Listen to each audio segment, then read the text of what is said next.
Bienvenidos a una cápsula de transformación digital e innovación acá en Protección. Hoy nos acompaña Tallerá, nos acompaña específicamente Daniel Restrepo, abogado y cofundador de esta empresa. Digamos que Protección siente mucho a Tallerá y a Daniel muy de la casa. Ellos son una alianza muy especial para nuestras empresas porque casi que es un buffet de abogados con un componente digital muy potente que ayuda mucho a las pymes y sobre todo a las micro y pequeñas empresas. Daniel hoy nos acompaña con el contenido de Protege la propiedad intelectual en la era de la innovación. Hoy la coyuntura nos exigió a crear muchos y nuevos modelos de negocio, a reinventar nuestras estructuras. Y digamos que acá proteger la propiedad intelectual va a ser un salvavidas de nuestras empresas en el futuro. Dani, bienvenido. Hola a todos, voy a poner aquí la camarita para que nos veamos. Hola a todos, ¿cómo están? No, Tati, a ti, a Protección, darles muchas gracias pues por la invitación. Como tú dices, hemos creado una relación muy bacana, con muchas cosas en común, enfocado en generar impacto en los emprendedores y empresarios. Y bueno, voy a hablar un poquito sobre el tema de propiedad intelectual en las empresas, todo lo que tiene que ver con la innovación, cómo proteger esas ideas que se nos ocurren para nuestras empresas y nuestros emprendimientos. Entonces, Super Dani, pues, te dejo con la audiencia, voy a apagar la cámara y ahora vuelvo. Ahora me hacen perfecto, una vamos, señal. vamos Adelante. a darle entonces. Bueno, no, como les decía, un placer estar aquí con ustedes.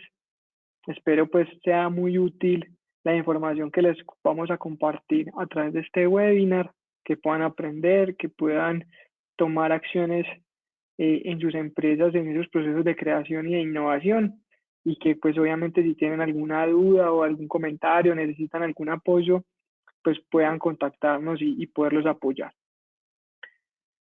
Entonces digamos que nosotros queremos hablarles del día de hoy sobre el tema de la propiedad intelectual, porque digamos que es por ese medio el que yo puedo proteger todos mis niveles de innovación dentro de la empresa. Entonces, ¿qué vamos a ver hoy? Pues, ¿cuál es como la propuesta? Mirar unas bases para la propiedad intelectual. Digamos que hay muchos conceptos relacionados con propiedad intelectual que pueden ser aplicados a nuestras empresas, unos que son más comunes que otros. Entonces, la idea es ver, digamos, algunas alternativas que tenemos para proteger esa propiedad intelectual en los procesos de innovación dentro de nuestras empresas. Segundo, cuáles son los medios para proteger esas ideas, cuál es su importancia. Y cuarto, pues, y no menos importante, qué negocios se generan a partir de ahí, porque como vamos a ver más adelante, la propiedad intelectual puede ayudarme a escalar o puede ayudarme a crear nuevos modelos de negocio dentro de mi empresa.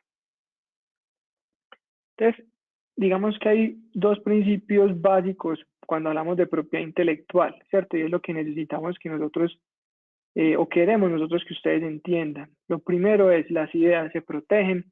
Digamos que nosotros vemos constantemente, y yo creo que a todos ustedes les ha pasado que, no, es que tengo una idea, pues estamos trabajando en esto, pero no la podemos contar porque es que después no la copian y qué va a pasar con nuestras ideas. Entonces, digamos que en ese punto es muy importante decirles que desde el punto de vista legal, una idea no se protege, ¿cierto? La idea así como etérea en mi cabeza no se puede proteger. Obviamente desde un punto de vista ético o moral uno diría, no, pero ¿cómo le van a robar a uno una idea? Pero desde el punto de vista legal, la ley no protege ideas, ¿cierto? Hay una película muy chévere que les recomiendo que se la vean, si no se la han visto, obviamente, que es Red Social, ¿cierto? Donde cuentan la historia de Mark Zuckerberg y de Facebook. Digamos que dentro de esa historia se genera a partir de que unas personas que tenían la idea de generar una red social en Harvard, lo contactan a él y le cuentan, mira, tenemos esta idea, creemos que vos sos la persona idónea. Y ellos, obviamente, perdón, empieza a desarrollar esa idea sin contarlos a ellos. Obviamente, pues hay mucho tema también novelesco y mucho tema de fondo, pero lo que les quiero ilustrar con este ejemplo es que miren que las ideas, hombre, uno las cuenta y se puede ir o se pueden perder. Entonces, que es muy importante materializarlas, ¿cierto? Entonces, jurídicamente uno que dice que las ideas no se pueden proteger, sino que se tienen que materializar. ¿Y cómo se materializa una idea? Digamos que hay diferentes alternativas. Una cosa o una manera es protegerla o materializarla, perdón, a través de los derechos de autor, ¿cierto? A través de una imagen, a través de un diseño, a través de un escrito, por ejemplo, o a través de la propiedad industrial, que puede ser a través de una marca, a través de una patente, a través de un diseño industrial, ¿cierto? Eso me va a permitir a mí materializar la idea y tener una protección desde el punto de vista legal. Entonces, ¿qué es importante que entendamos en este momento? Es que las ideas por sí solas no se pueden proteger legalmente hablando, que para yo poderlas proteger tengo que materializarlas. Entonces, la primera forma de materializar esas ideas son los derechos de autor. Los derechos de autor es esos derechos, valga la redundancia, o esos privilegios que tiene la persona que crea una obra, ¿cierto? Que crea por ejemplo, un libro, o crea, por ejemplo, un diseño, o crea una canción. Esas personas que plasman esa idea que tienen, por ejemplo, en una literatura, en un libro, tienen protección. Listo. Los derechos de autor, digamos que se caracterizan porque nacen desde el momento en que se crean. Digamos que ahorita vamos a ver una diferencia muy importante con la propiedad industrial, y es que los derechos de autor, desde que se crean, tienen una protección y yo no la necesito registrar en ninguna parte, sino que desde el momento en que la creo, tengo protección desde el punto de vista legal. Diferente sucede con la propiedad industrial, como lo vamos a ver ahorita, que sí es necesario registrarlo ante entidades para tener como protección. Entonces, si yo estoy en mi casa, pinto un cuadro, a partir de ese momento tengo protección.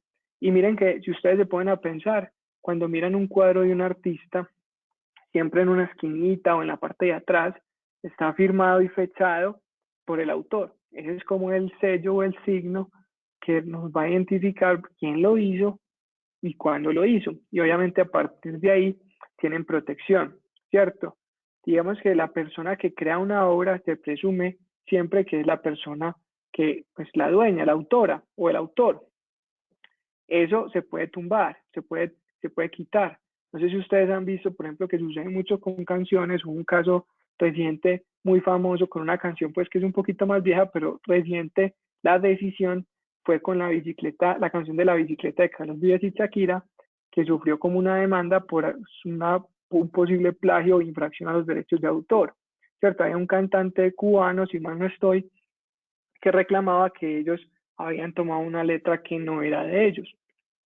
Eso ya se resolvió y se resolvió a favor de Carlos Vives y Shakira. Pero ¿qué les quiero mostrar con este ejemplo? Que allí yo creé una obra y se supone que yo soy el autor, eso se puede desvirtuar, eso se puede tumbar. Trayéndolo a las empresas de ustedes, digamos que los derechos de autor se ven reflejados en muchas cosas. Por ejemplo, en los derechos de autor se protegen los software. Entonces, muchas empresas de tecnología desarrollan softwares, ¿cierto? Para automatizar procesos, para automatizar servicios, ¿cierto? Para proveer servicios. Entonces, digamos que los software, por ejemplo, son sujetos de protección por medio de los derechos de autor. ¿Qué se protege? El código fuente. Entonces, ¿por qué traigo este ejemplo en particular dentro de las empresas? Porque estamos hablando de procesos de innovación y yo creo que todas las industrias y todos los sectores estamos muy preocupados con meterle tecnología a nuestros servicios, a nuestros productos. ¿Para qué? Para ir como a la vanguardia de lo que está pasando hoy día, donde tenemos que recurrir casi que para todo el tema digital. Entonces, por ejemplo, el software, si es uno de los elementos que hace parte de sus procesos de innovación, debe ser protegido mediante los derechos de autor. Listo. Entonces, como les decía, cuando uno habla de derechos de autor, uno protege obras. Entonces, una obra puede ser un software, como la primera imagen, ¿cierto? Ahí vemos como una especie de código, entonces se puede proteger. Literatura, entonces ahí vemos algunos libros, es otro ejemplo de una obra. Vemos, por ejemplo, lo que son planos arquitectónicos, ahí vemos pues como un edificio, y vemos también, pues lo que queremos representar con esa imagen también es una fotografía. Entonces tenemos ahí como dos tipos de obras: el edificio, que puede estar protegido por un plano arquitectónico, o la imagen per se como una fotografía también puede estar protegida por derechos de autor. Entonces estos son algunos ejemplos de obras.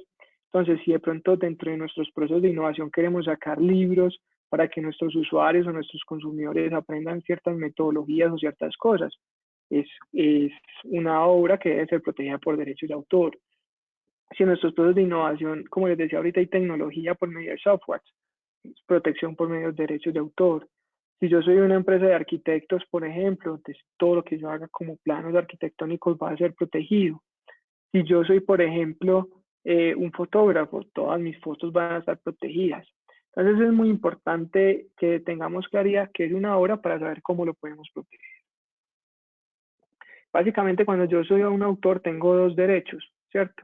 El primero es todo lo que es el reconocimiento moral, ¿cierto? Entonces, por ejemplo, aquí vemos a Gabriel García Márquez recibiendo un premio, el Nobel en su momento, como autor, ¿cierto? Ese es el reconocimiento moral por haber hecho o escrito 100 años de soledad en su momento, pero puede ser pues como el reconocimiento que siempre se le vaya a hacer.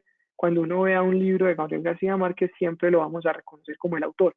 Y esos derechos nunca o no se pueden vender, no se pueden ceder, no se pierden por el paso del tiempo. Entonces van a pasar los años, siglos van a pasar y siempre que hablemos de 100 años de soledad, vamos a hablar de Gabriel García Márquez como autor. Y hay otros derechos que vemos el tema económico que son derechos patrimoniales, son los que yo pago para recibirlos, ¿cierto? Entonces eso los vende, los puede vender al autor, se los puede entregar, por ejemplo, a una empresa. En el software pasa mucho, puede que yo no sepa desarrollar un software, pero yo le puedo pagar a un ingeniero que me desarrolle un software y me lo entregue. Ese pago que yo le estoy haciendo a él es el reconocimiento del derecho patrimonial de autor. Él se genera un dinero y yo ya me quedo con la posibilidad de explotar ese derecho. Entonces, digamos que a grandes rasgos, cuando yo soy autor de una obra, en este caso de un software, voy a tener derechos morales que me reconozcan a mí siempre como el autor de una obra, o voy a tener derechos patrimoniales, que es la posibilidad de explotar económicamente esa obra que creé. Entonces, si yo soy una empresa que desarrolla software, por ejemplo, vivo o me lucro de lo que genere la venta de ese software, ¿cierto? Entonces es muy importante en otros casos, por ejemplo, si yo contrato a esa empresa de desarrollo de software, que en los contratos me cedan esa creación, me cedan esos derechos para yo poderlo explotar como empresa, ¿listo? Entonces hay que diferenciar de qué lado estoy para saber cómo obtengo el derecho también a explotar económicamente una obra. Entonces, digamos que a grandes rasgos, es lo que es derechos de autor. Listo. Se lo resumo. Los derechos de autor se le dan a la persona que crea una obra. No es necesario registrarlo. Tengo dos tipos de derechos. Derechos morales, que es ese reconocimiento moral o ético que se le hace al autor, que dura toda la vida, que no se pierde, que no se vende, que no se entrega. Y hay otros derechos que son los derechos patrimoniales, que es la posibilidad de explotar económicamente hablando lo que yo creé, ¿cierto? Y lucrarme de ello. Entonces, por eso es que yo los puedo vender, los puedo ceder y demás. Y obviamente esos se pierden por el paso del tiempo, es muy importante eso. Los derechos de autor patrimonial duran 80 años después de la muerte del autor. Entonces, por eso es que uno muchas veces escucha cuando se muere un artista famoso, que uno dice como dejó asegurada como 3 generaciones. Y evidentemente, porque va a durar 80 años, donde los herederos van a gozar de los derechos, valga la redundancia, de las regalías que va a generar como la música que ese artista creó, por ejemplo. Y para efectos de las empresas, entonces, lo que les decía ahorita, si yo dentro de mis procesos de innovación estoy desarrollando tecnología por medio de software, estoy creando contenido, por ejemplo, mediante libros, blogs, artículos, derechos de autor. Si yo estoy generando contenido a través de imágenes de mi empresa, tomándole fotos a la gente para mostrar todo lo que hacemos, derechos de autor. Si yo soy arquitecto o tengo una empresa de arquitectura y estamos desarrollando planos, derechos de autor. Si yo tengo una empresa de contenido audiovisual y estamos haciendo videos, derechos de autor. Entonces tenemos que revisar muy bien dentro de nuestras empresas qué procesos de innovación estamos realizando para mirar si eso que estoy haciendo está sujeto de protección mediante derecho de autor y tomar las medidas necesarias. Como les decía ahorita, no es necesario registrarlo, pero sí es muy importante documentarlo mediante contratos, sesiones de derechos, etcétera, para garantizar pues una protección y evitar que alguien pues de pronto use los derechos de mi creación sin autorización. ¿Listo? Por el otro lado tenemos lo que es la propiedad industrial, que como les decía a comienzos, es otra forma de materializar esas ideas. A diferencia de lo que sucede con los derechos de autor, la propiedad industrial sí se necesita registrar. Yo no puedo decir, por ejemplo, que soy el dueño de una marca porque la llevo usando 30 años, pero nunca la registré. En ese caso, obviamente, como no está registrada, no tengo marca o no tengo una patente. Yo no puedo decir, no, yo tengo una patente sobre un producto. A ver, si, ¿cómo así? Había que registrarla, yo llevo usándola como 10 años. Eso pues obviamente carece de sentido. Entonces, en la propiedad industrial, todos y todas tienen que identificar o tienen que ser conscientes, mejor dicho, de que todo lo que hayan creado tiene que registrarse. Si no lo registro, no lo tengo. ¿Vale? Esa es la principal característica. Y la segunda, que la voy a decir, aunque no es tan principal, es que es necesario como el uso comercial o la explotación económica. Por ejemplo, si yo registro una marca, pero yo no la uso, la puedo perder. Otra persona que esté interesada en esa marca, por ejemplo, me puede demandar a mí por una acción jurídicamente hablando que se llama cancelación por no uso y me van a quitar la marca. Entonces, si yo tengo un portafolio de marcas para desarrollar productos, pero no las estoy usando, tengo que ser consciente de que las voy a perder.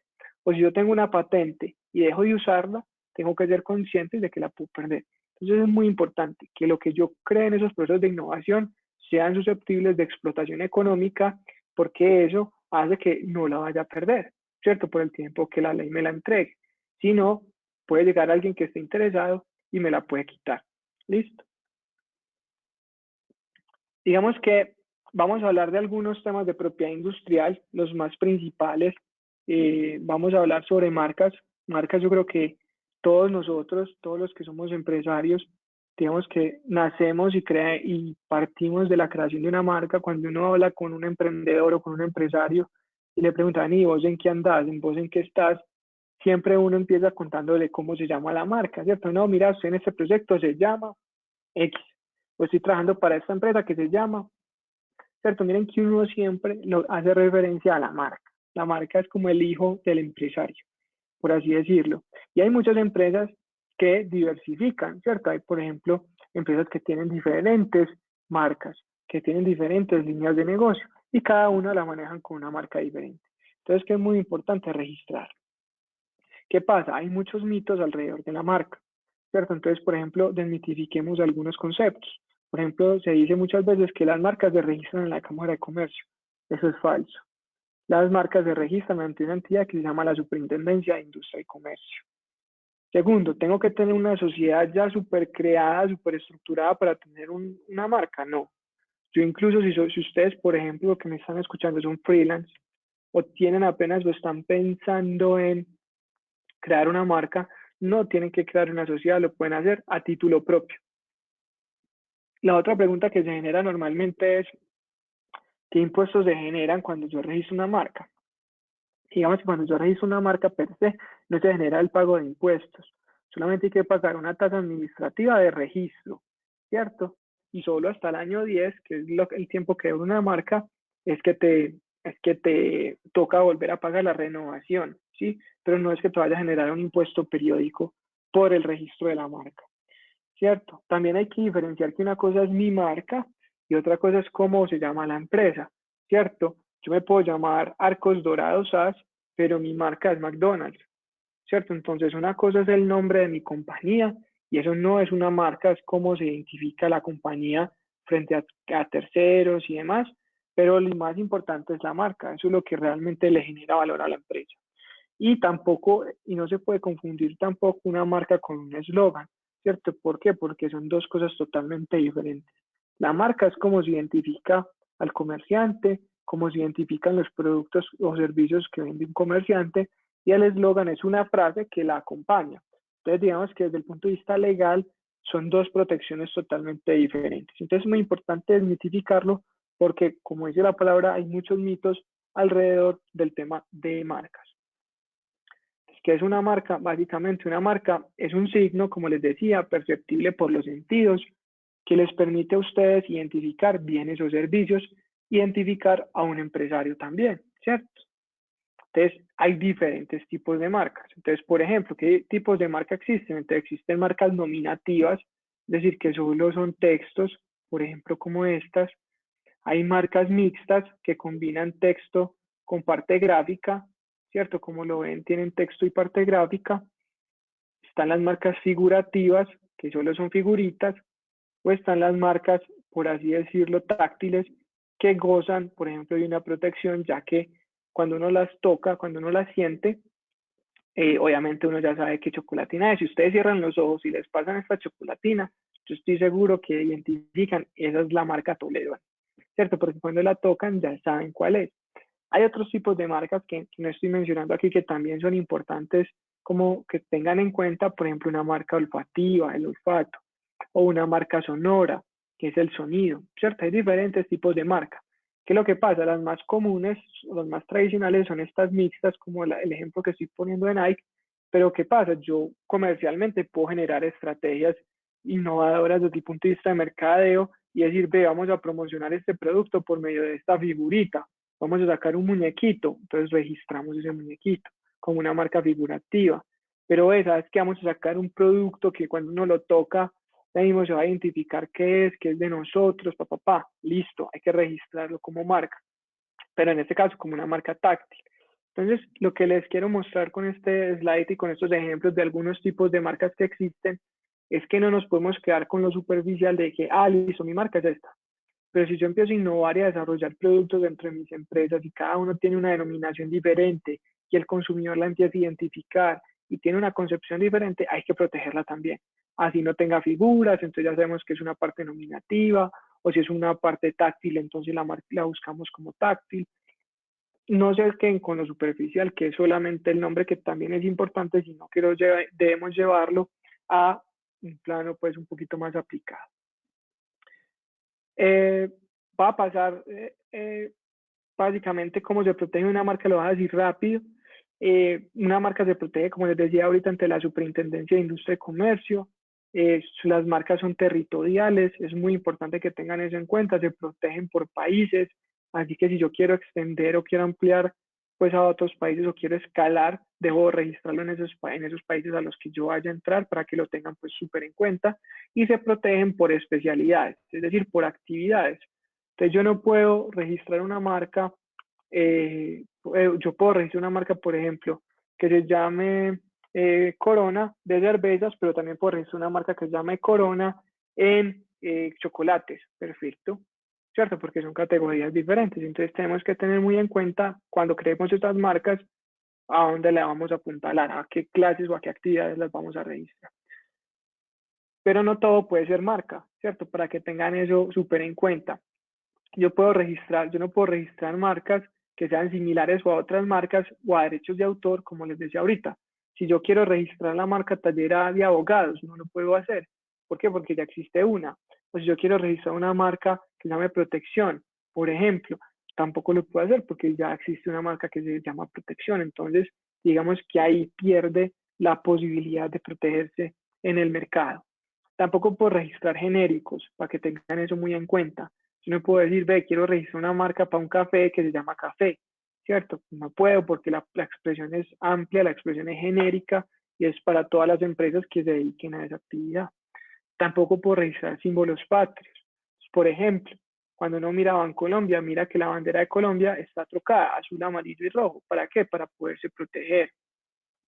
Tampoco puedo proteger, por ejemplo, palabras o expresiones que afectan el orden público. Perdónenme el ejemplo en este caso porque es una palabra, yo no puedo revisar la marca de puta, ¿cierto? Porque seguramente puedo estar hiriendo una comunidad o el orden público, la gente de pronto se puede sentir herida por ese tipo de palabras. Entonces, esas valoraciones las hace la superintendencia a la hora de decidir si nos entrega o no un registro de una marca.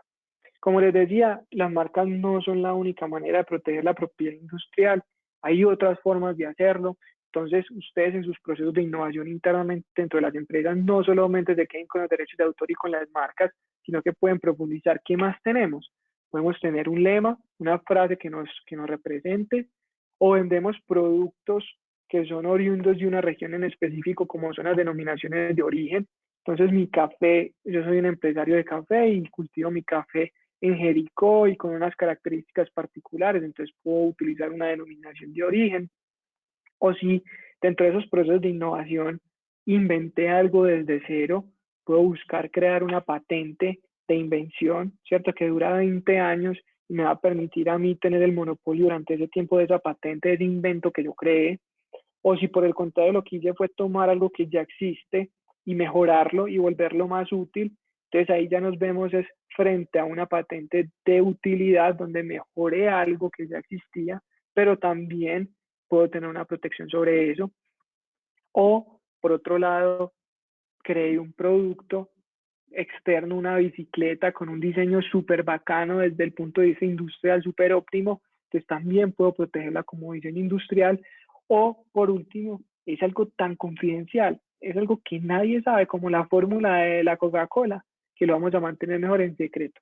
Vamos a hacer que poquitas personas lo sepan, con unos acuerdos de confidencialidad súper estructurados y no se registra en ninguna parte y lo protegemos como secreto empresarial. Entonces ustedes, como pueden ver, hay un portafolio de protección de procesos de innovación. Cuando yo innovo, yo puedo protegerla como un derecho de autor, como una marca, como una patente. Ojo, no sean excluyentes entre sí. El mismo objeto o lo mismo que yo creo puede tener diferentes métodos de protección. Entonces, si yo cojo un celular, por ejemplo, yo puedo ver ahí una marca, puedo ver un software y puedo ver una patente, ¿cierto? Así entra en el mismo producto. Entonces, mi invitación ahí es que no se cierren con una sola protección, sino que analicen el abanico de posibilidades que pueden tener esos procesos de innovación dentro de sus empresas y cómo los podríamos proteger. ¿Por qué es importante? Porque es importante proteger esto. Primero, porque le va a dar mayor valor a la compañía, ¿cierto? Contablemente, cuando yo puedo meter dentro de mis estados y dentro de mi patrimonio un activo intangible, registrado y demás, claramente eso va a ayudar a aumentar el valor económico de mi compañía. Dos, me va a permitir siempre una identificación en el mercado, me va a permitir protegerme de la competencia, ¿cierto? Que sepan que yo tenga, la competencia sabe que yo estoy súper protegido y nadie lo va a poder hacer igual que yo, porque si lo hace, pues está infringiendo una norma. Y me puede ayudar a abrir unos modelos de negocio. Entonces, si yo, por ejemplo, tengo una marca de restaurantes, ¿yo qué puedo hacer ahí? Una franquicia, por ejemplo, y puedo escalar mi modelo de negocio. O si creé un software para mi empresa, lo puedo decir, ve, este software lo podría vender en marca blanca, blanda, y darle, por ejemplo, un software as a service a todos mis competidores, pero que me paguen a mí por el uso del software. Lo escalé, ¿cierto? Entonces, la propiedad intelectual muchas veces me puede ayudar a abrir mi portafolio de servicios y eso me va a garantizar estar innovando constantemente dentro de las organizaciones. Otros, ¿cuáles? Les pregunto, creo que hay muchas razones. Piensen de verdad dentro de sus empresas qué están haciendo, cómo lo están haciendo, los empleados, los colaboradores, los proveedores, los clientes, ¿cierto? Digamos que la innovación también es muy pensada a qué problema le puedo resolver yo a mi cliente, cómo se lo puedo hacer más fácil. Y obviamente estoy seguro que en esas respuestas van a haber cositas de propiedad intelectual muy interesantes. Como les decía, y para cerrar, muchos pensamos que solo tenemos una marca y ya, porque como les decía, es como el primer paso cuando uno emprende o monta empresa. Pero hemos detectado realmente si hemos creado otras cositas de propiedad intelectual, como les decía ahorita, contratos, documentos, eso se puede proteger, servicios en particular, softwares, temas de automatización, todo eso puede ser sujeto de protección, imágenes que estemos utilizando. Entonces, siéntense con sus equipos de trabajo, miren internamente qué hay y busquen la protección, que como veíamos ahorita, hay muchos factores que son relevantes y que le puede dar mucha importancia y relevancia a nuestra empresa si protegemos esos procesos de innovación. Muchas gracias por escucharme, sé que de pronto fue muy rápido, hay muchas cositas por ahí sueltas. Estoy súper dispuesto, Tati, equipo de protección, a que podamos conversar en otros espacios, si quieren pedir citas con nosotros, podemos conversar y resolver todas las dudas que tengan y ayudarles a proteger desde la propiedad intelectual toda la innovación dentro de sus empresas y a protección, siempre agradecido por tenerme muy en cuenta. Muchas gracias.